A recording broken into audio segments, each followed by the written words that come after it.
Welcome link 1111 to another lesson.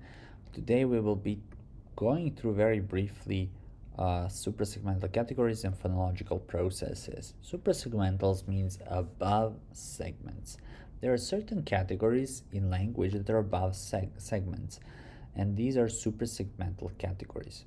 There are three in particular that we are interested in, and these are tone, length, and stress.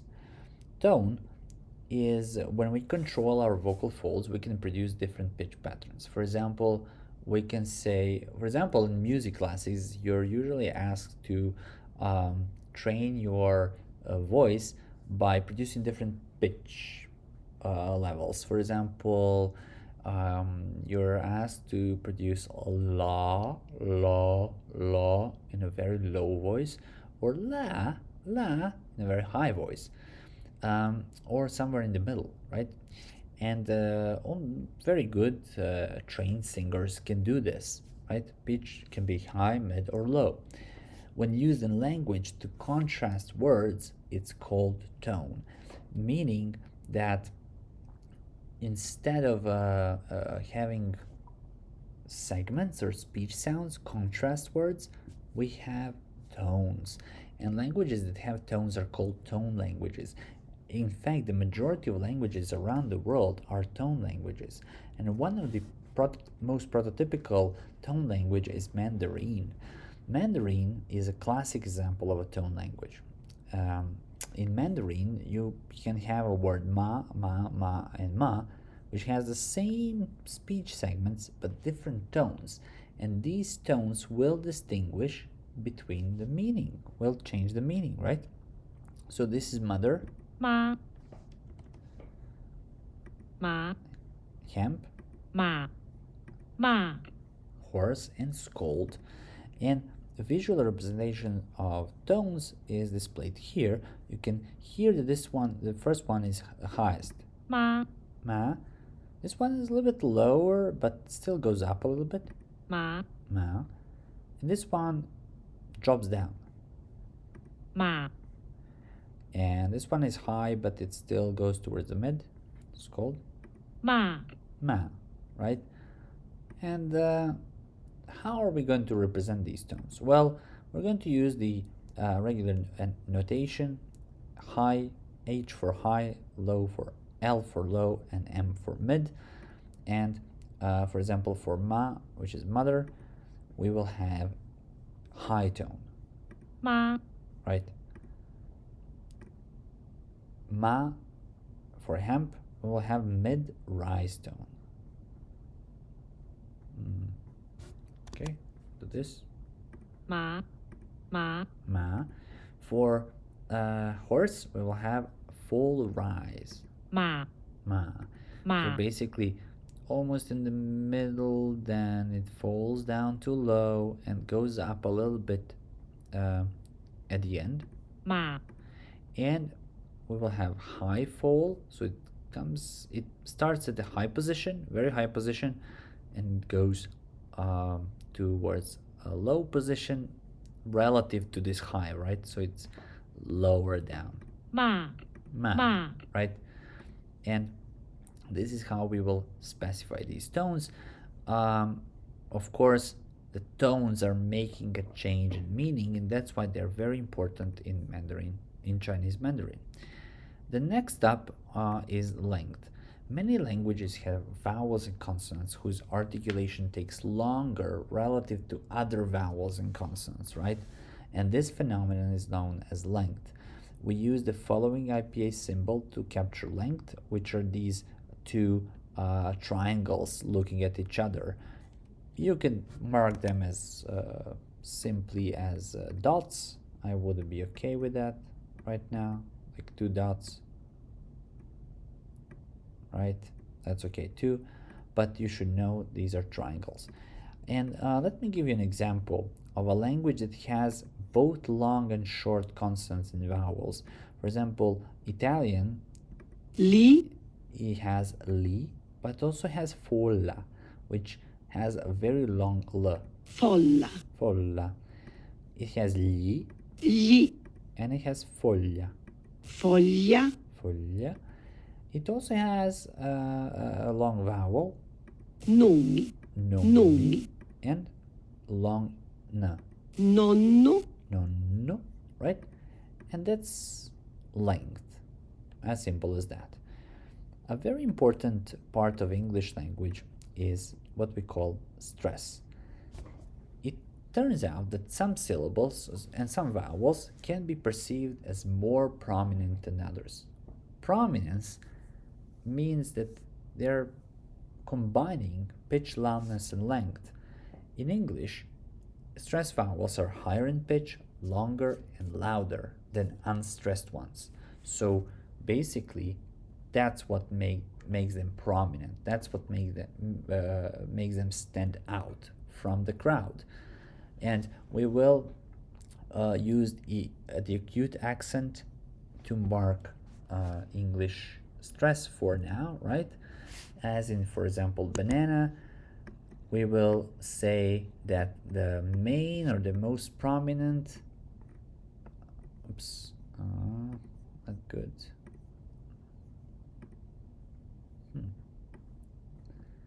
Format is not good, my apologies.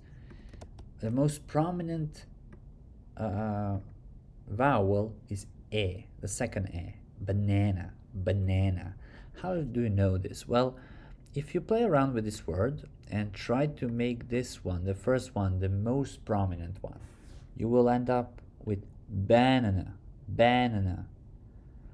If you make this the third one, banana, banana, the most prominent, then you will end up with that kind. So it seems to me that banana, banana is the best candidate. The same thing with telegraphic. If you say telegraphic, telegraphic, not really natural. If you say telegraphic, telegraphic, again, not very good. If you say telegraphic, telegraphic, not good. So the only candidate here is telegraphic, telegraphic, right? However, pay attention to when we lose one syllable, or not really one syllable, when we lose this one suffix or ending, which is ik. Instead of that, we have e. So we have telegraphy, telegraphy. And this epsilon is stressed. We cannot say telegraphy, telegraphy. It's very unnatural. We can also try to avoid saying telegraphy, telegraphy, telegraphy, or telegraphy, telegraphy, right? That's very unnatural. So the only candidate we can have is telegraphy, telegraphy, right? That's the best candidate. That's where the stress is. What happens here, actually, and in many words in English, is that vowels may move to a more central position when the vowels are unstressed. This process is known as vowel reduction. Vowel reduction. Typically, when a vowel is reduced, it becomes a schwa, right? As in Canada, Canada, whereby a is stressed, but it becomes Canadian, Canadian. It's unstressed right now. This a reduced to schwa, and the stress is now on a, Canadian, Canadian, right? Also, very importantly,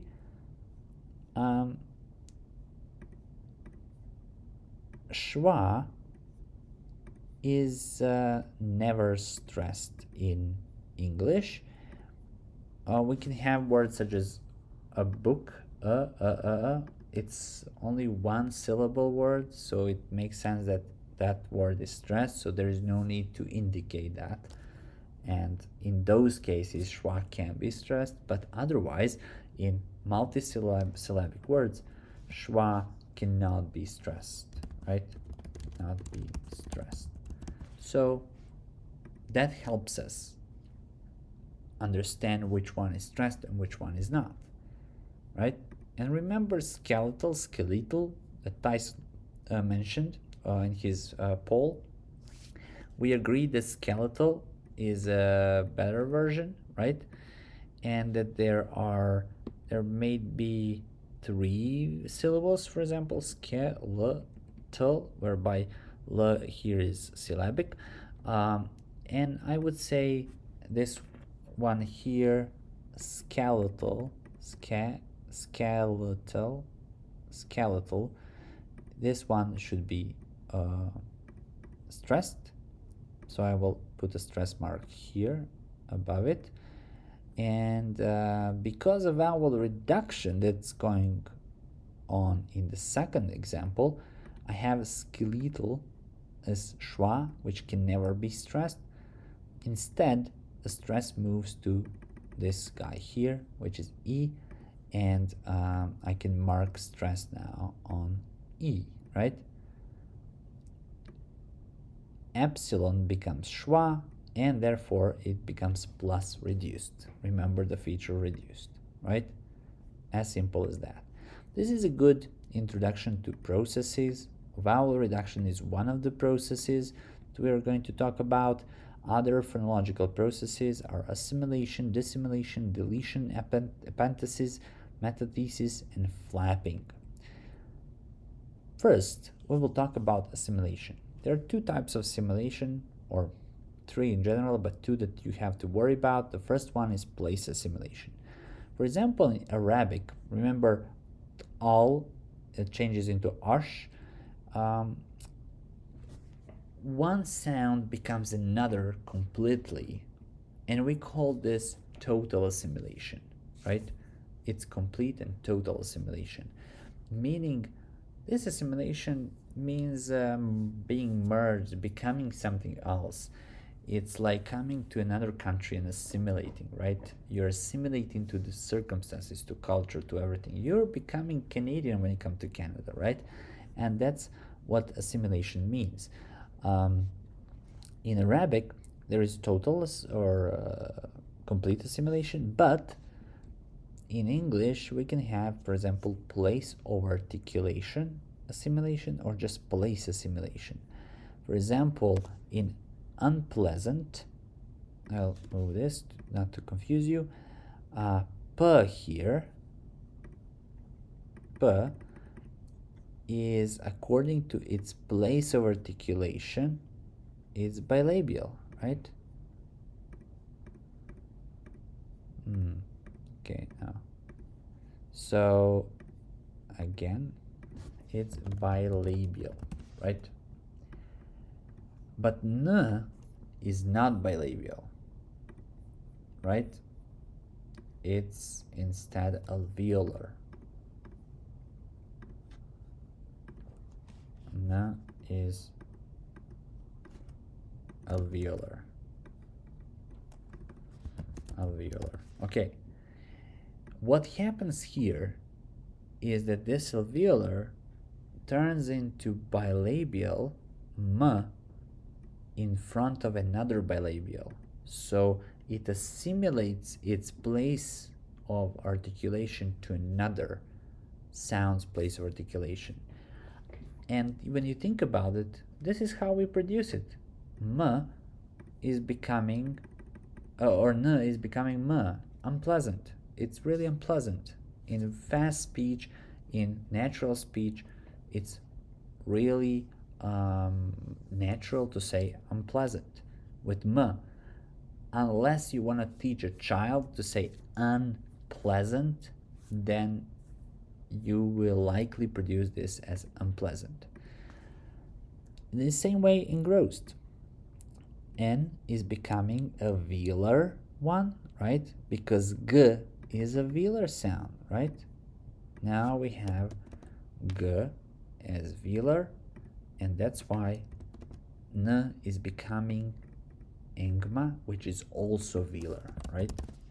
So it's not total assimilation. N does not become g at all, but its place of articulation is changed, and that's the importance of this change, right?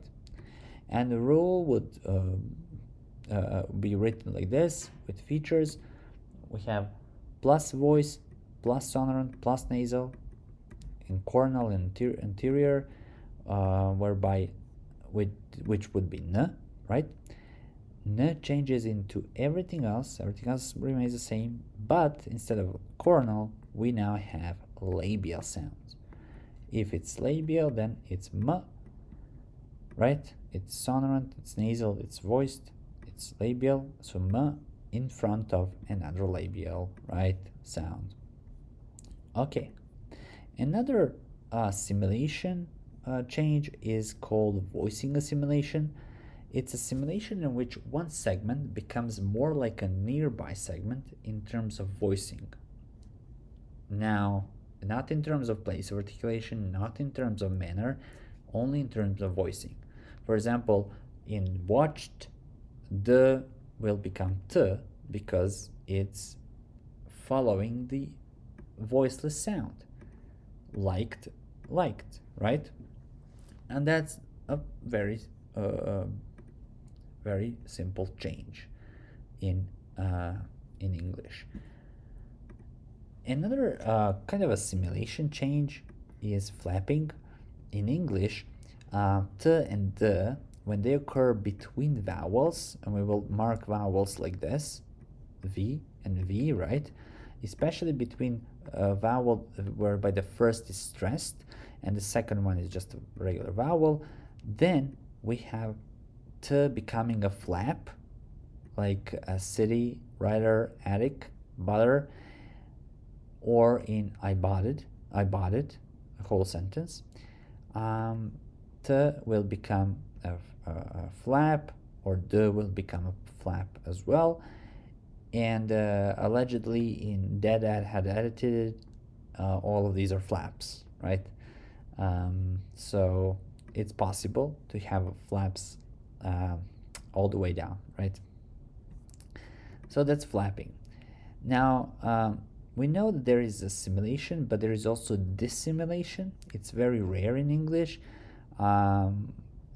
It's when two sounds become less alike in articulatory terms. For example, in fifths, this ft's part becomes ft's instead of ft's. It's the interdental changes into t, meaning that it dissimulates. What feature is common to ft's? Well, we know that it might be continuant, right? It could be continuant. Let me maybe try to show this. Okay. Yeah. So ft's, if we take a look at that, it's here, continuant, right? The continuant, and s is as well continuant. Those are the features that are plus features, so positive, that are common to these three. But is becoming minus continuant, so it's losing this feature, and that's why we say this is dissimulation. It dissimulates. It's not more assimilated to its surrounding, it dissimulated from it, meaning that if I come to Canada and then assimilate completely and leave Canada, I might dissimulate. Who knows, right? Rule shortened, right? This is how we can represent this rule in a very shortened way. I won't ask you to give me rules for these changes, but I will ask you to notice what kind of change this is and give you an example, right? All right, that was the simulation. Then there is deletion. Deletion is the process that removes a segment. So it completely removes a segment, and we can show it like this. Some kind of feature turns into empty feature, right? There is nothing here, so empty feature. Maybe we can represent like this. Deletion occurs in everyday rapid speech in many languages. In English, schwa is often deleted. It's the most reduced one. So you can say parade, sprayed, right? Suppose, suppose, and so many other words are there. So this feature minus reduced turns into nothing, or actually, sorry, plus reduced, that's what I want to write. Plus reduced turns into an empty category between two consonants. This is consonant and consonant. So this is how you can represent this rule. And this is called deletion. Next up is epenthesis. Epenthesis is a process that inserts a syllabic or a non-syllabic segment within an existing string of segments, meaning in careful speech, the words warmth and something are produced as warmth and something, which is okay, right? But in casual speech, speakers insert p between m and th between the words, right? P between the m and the, and pronounce the words as warmth, something. Oh, it's something, right? It's warmth. That it's warmth that she's feeling, or something like that. So this is epenthesis because you're adding a sound, right? Another sound, you're epenthesizing, inserting, which means inserting in this case. English plurals also use epenthesis by adding I, as in cases, because it's easier for them to produce is instead of cases, s and z together are very difficult to produce. So the rule would be nothing into I in front of strident or between strident consonants, right? S and Z are both strident, and that's where we will find I.